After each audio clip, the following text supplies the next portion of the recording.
Hi, everyone. Welcome to another episode of our Wisdom Wednesday. Today is the day that we're speaking to different guest speaker that they're expert in their field to help you with a little things that you may find challenging.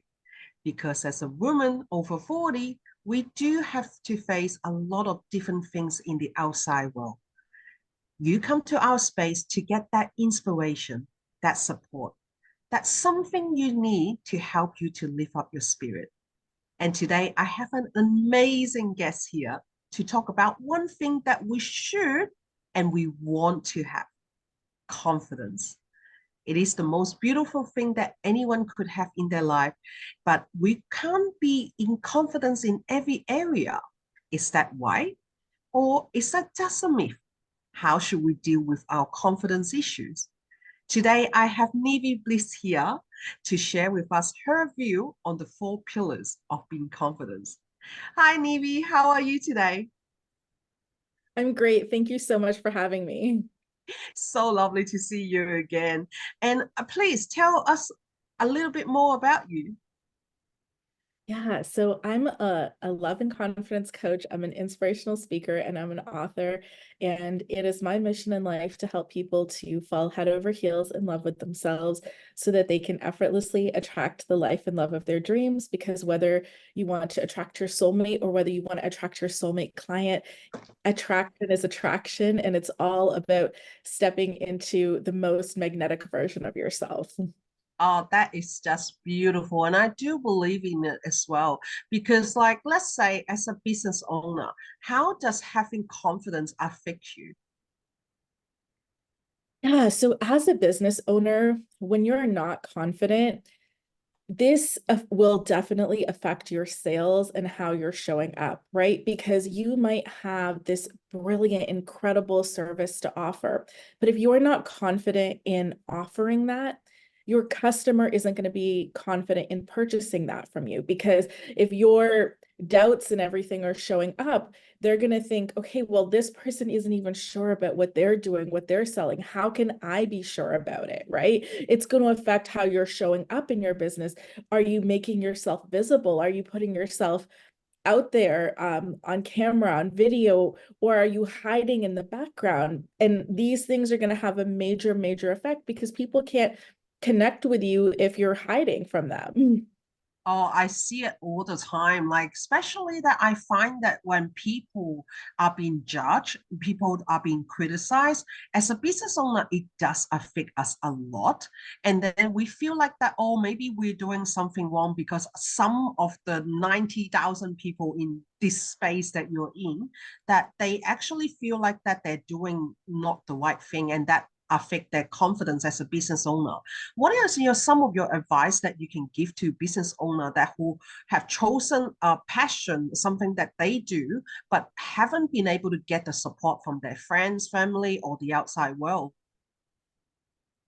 You have to have so much conviction yourself in what you're doing, and people will come around. I promise you that when I left the career that I had previously, and I told my family and friends that I was going to become a love coach, they thought I was crazy. They didn't know what I was doing until I actually became successful at it. And now everyone supports me because they see the level of success I've had. I remember the first time my dad came to see me speak on stage. It was a room full of 600 people, and they were all there to see me, and they were so excited. I walked in, and people kept saying, "Oh, wow, you're Navi. I'm so excited to be here." And my dad was just looking around thinking, what? These people are all here to see you. That's when the belief came. But if I gave up before I got to that level, then I wouldn't have gotten the support. I needed to have the conviction. And I ultimately think to step into your next level of success or to any level of success, it's about being able to hold duality, right? So if you're going to have a successful business, you're going to be seen. So if you look at people who are mega successful, let's just look at Taylor Swift, right? Yeah, Who is a billionaire, done this huge tour that's sold out all over the world. People are fighting over tickets. yeah. So people love her, they see her, and yet a lot of people hate her too. So let's just say, a billion people love her There might be 500,000 people that vehemently dislike her, hate her, and have horrible things to say about her.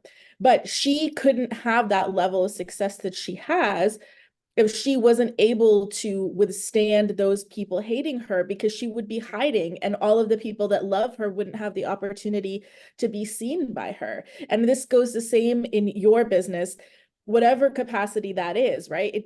Maybe you're not going to be seen by a billion people, maybe you are, right? But even if that means you show up on a live and there's 50 people on there and 45 are taking in what you're saying and they're excited about what you're saying, and then you have 5 haters.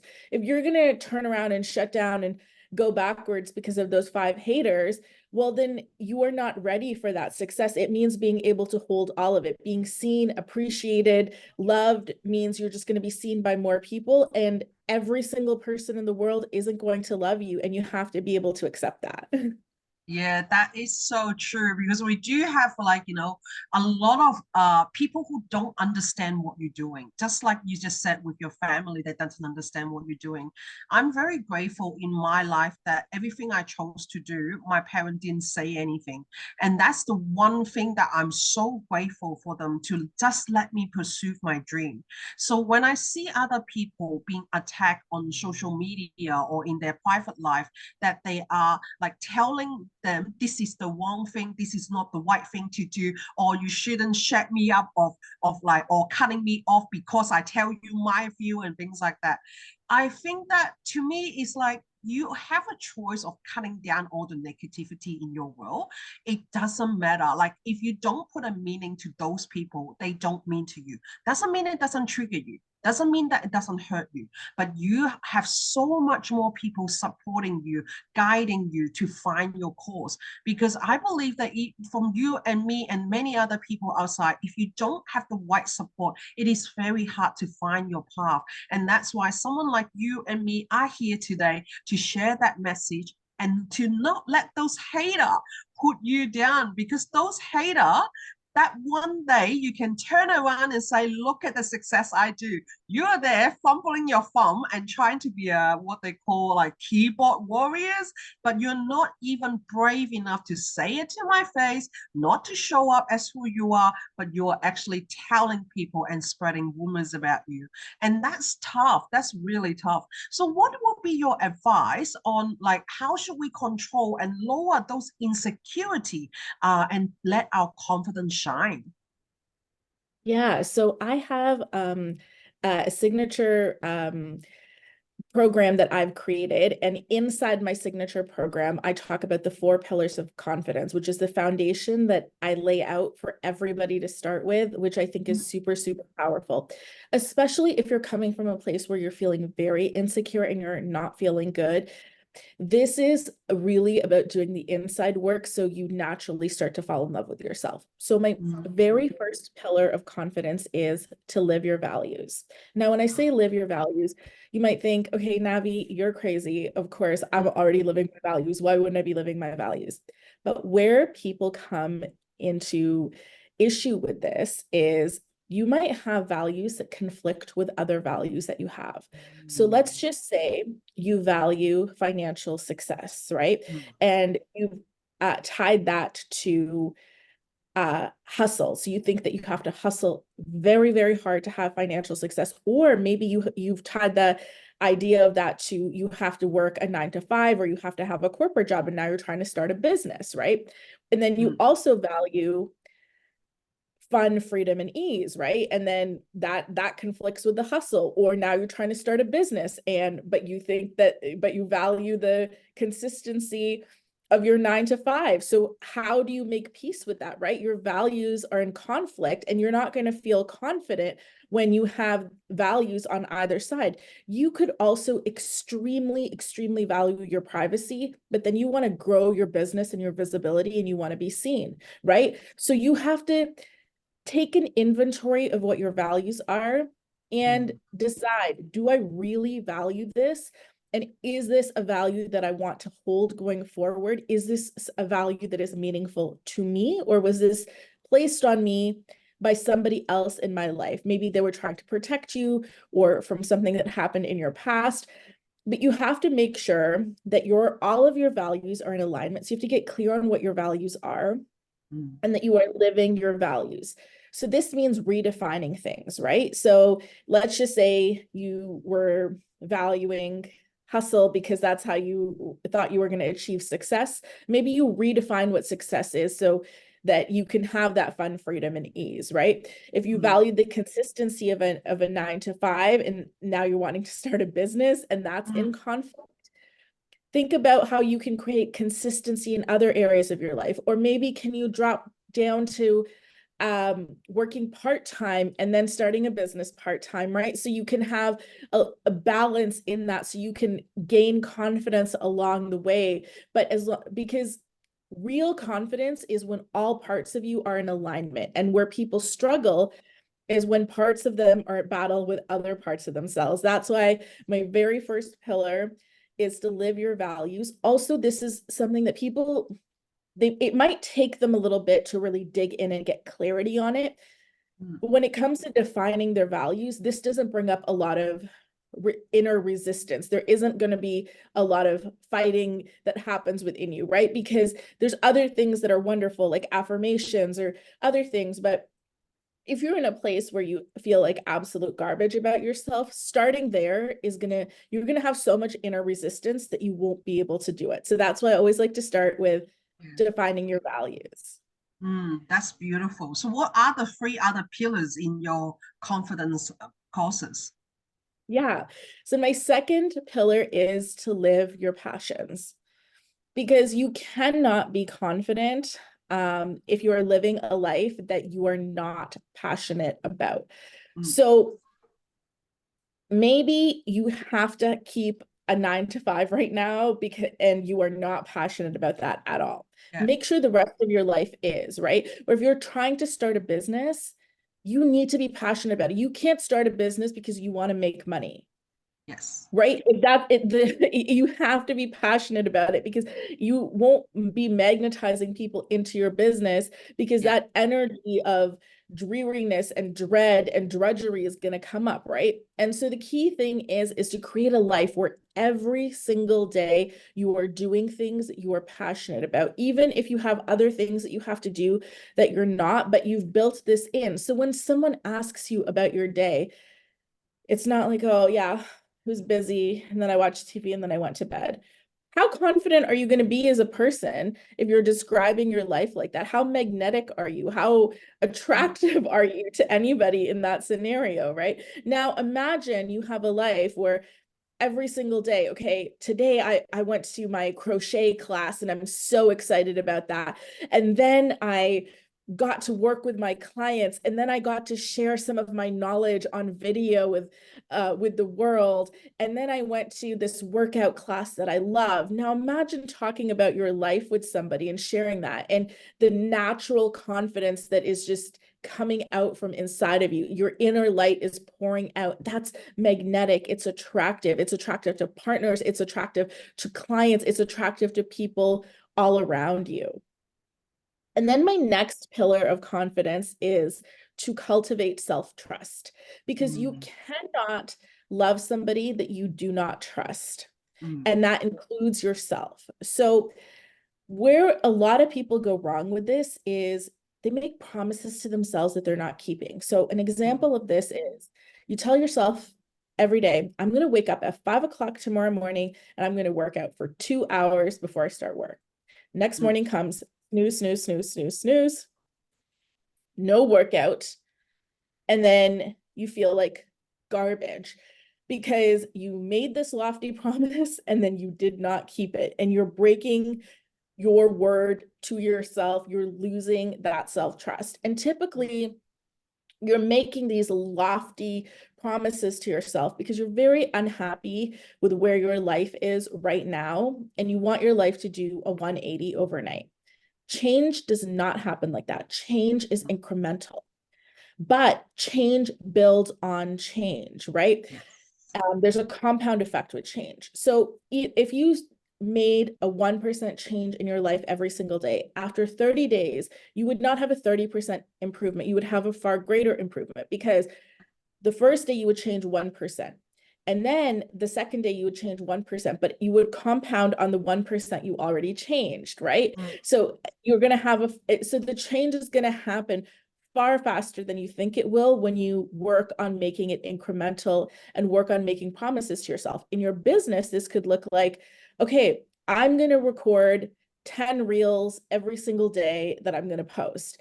And Mm. then you don't do it because you can't even come up with ideas for 10 reels that you can post every single day. And you're so overwhelmed. And so you don't even start. So this is moving things down to bite-sized chunks and making sure that you are really, really keeping the promises that you make to yourself. And as a business owner, this is really important.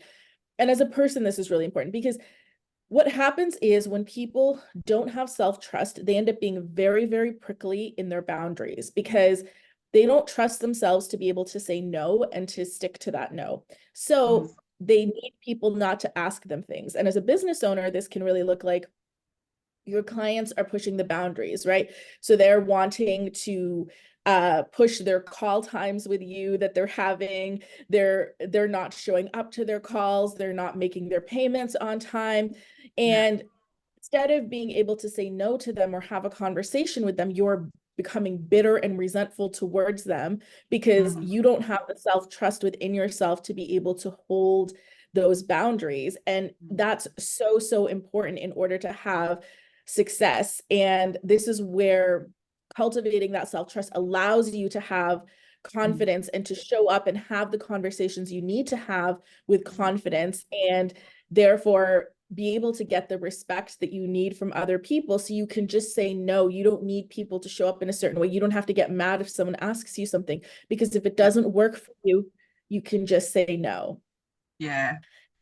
My last pillar of self-confidence is to practice loving kindness towards yourself. And Mm. there's 4 areas where you have to do this every single day. So you have to do something for your spiritual well-being every single day. You have to do something for your mental well-being every single day. You have to do something for your physical well-being every single day. And you have to do something for your aesthetic well-being every single day. Mm. Because all of these areas matter. Now, they don't have to be crazy things, right? So, for your physical well-being, you could say that you're going to wake up and drink a glass of water every single day, right? That could be the thing that you're doing. If you practice any sort of religion, that could be the thing that you do for your spiritual well-being. If you don't, Mm. you could go out in nature, you could hug a tree. Really, what that is about is to connecting to how big the world is and the fact that there is so much out there, and why that really matters when it contributes to your confidence and your well-being is a lot of times we can make mountains out of molehills when Yes. we forget the bigger picture. And connecting to our spiritual well-being allows us to connect to the bigger picture, however we decide to do it.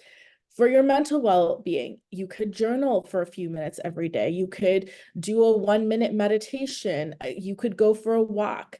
Really, any small thing, but you want to make sure you're tending to these things. And then the aesthetic is also really important because you don't have to be full glam every single day. But if you're wearing 3-day-old sweats and you haven't showered, you are not going to feel confident. You Mm. just aren't. And so many people had this experience during the pandemic. Maybe you stayed home, maybe you didn't shower for several days. And then if you were walking down the street, you would be ashamed if a neighbor saw you. It didn't matter Yeah. then because you're probably wearing a mask, but Yeah. that's not the energy that you want to be living your life. And that is not going to help you to become a confident person, which means every single day you have to get up, shower, make yourself presentable in whatever capacity that is. Even if it's just putting on some clean clothes, that if you went out, even if you were just going to go out and grab the mail, if your neighbor saw you, you're not going to be embarrassed and hiding, because you have to take care of this part of yourself in order to be confident. And then there's a bonus thing that happens when you implement all of these 4 pillars of confidence. And that is, you will naturally start to care about whatever you put your energy towards. So I want Mm. you to think about, let's just say there's a sports team that you're really into, right? why are you so into that sports team? Why do you care so much about that sports team? There's so many other sports teams. It's because you've probably spent a lot of time researching facts about them. You know all kinds of things. You know all the players. You know all of these things. And you don't know that about the other sports teams. So you really spent that time understanding that team, getting to know them, which is why you care so much. The same thing will happen when you do it for yourself. And if people don't believe me, I'll have them go to the park and like find a random insect, stare at it for an hour. Now there's an ant that you've been staring at. And after an hour, tell me how you feel when someone's about to step on your ant, because all of a sudden it becomes your ant. You've put your focused attention and energy on this thing you wouldn't even have noticed at any other point in your life. And now you care about it. Now imagine you do that for yourself, how much you're naturally going to start to care about yourself and really fall in love with yourself in an effortless way. That is so true because we like to focus on certain things. And unfortunately, 90% of the time, as human, we're naturally drawn to traumatic. We're drawn to dramatic. We're drawn to negativity. We're drawn to drama. That's why drama sells, and like sex sells as well. We're naturally drawn into something that will get us the stimulation, rather than looking at a peaceful photo. They actually like to see like a dramatic picture that have beautiful sunset instead of a calm boring water, put it that way. And that's one of the reasons why we need to have that confidence to look after ourselves. Like what you say in your last pillars, we need to fill our cup first and then decide how to cut all the negativity around us. Because it's like that. I heard from one of my mentors, they said that it depends on two keys. You have one key that is holding in your hand that is about happiness. So you see more things that is opening the happiness door. But if you're holding on to the key of negativity, every single door you open will be like that. So I understand that everybody has insecurity. Everybody have their fear. So they tend to actually lash out on other people. So that's what make a lot of us feel less confidence and less belief and trust in ourselves that we can do something. Realize this is not your problem, okay? Stay in your own lane. Those people who are commenting does not matter. They don't matter because they will never come to your house and feed your cat. They will never do your washing. So why do they matter, isn't it? Yeah, no, absolutely. And like I said, like when we talk about success, right? Like I really believe that like success and power, it's about being able to hold duality, and you get to choose what you let in. So someone can say whatever they want, but when you build this secure foundation in yourself, it just brushes off of you. And I didn't believe that until I had built that myself, that it's like, think of like a coating on something, right? Like it's like or like you're driving your car and the rain's coming and like, but you have the windshield wipers, it's just wiping it away. And that is what a strong core of self-confidence does. People can put whatever they want on you, the water splashing, and you're just wiping it away because you're focused on where you're going. You're not looking up at the rain, you're focused on where you're going. Exactly. That is the best way to deal with a situation or a tough situation, because it only become a tough situation when you tell yourself it is. If you tell yourself that it is not, then you can find your core value a lot better and the goal that you're wanting to achieve. Focus on what you're wanting to achieve and let those negativity go. That is the best way. Like we just share here, this will be the best way to actually keep your confidence going. Thank you, Navi, for sharing with us your 4 pillars of confidence. I really enjoy our conversations today. Thank you for your time. And I love to actually see you back in here in our space anytime. Thank you so much for having me, and thank you everyone for listening. Thank you again, our audience and our listeners, to join us on Wisdom Wednesday. I look forward to see you next time.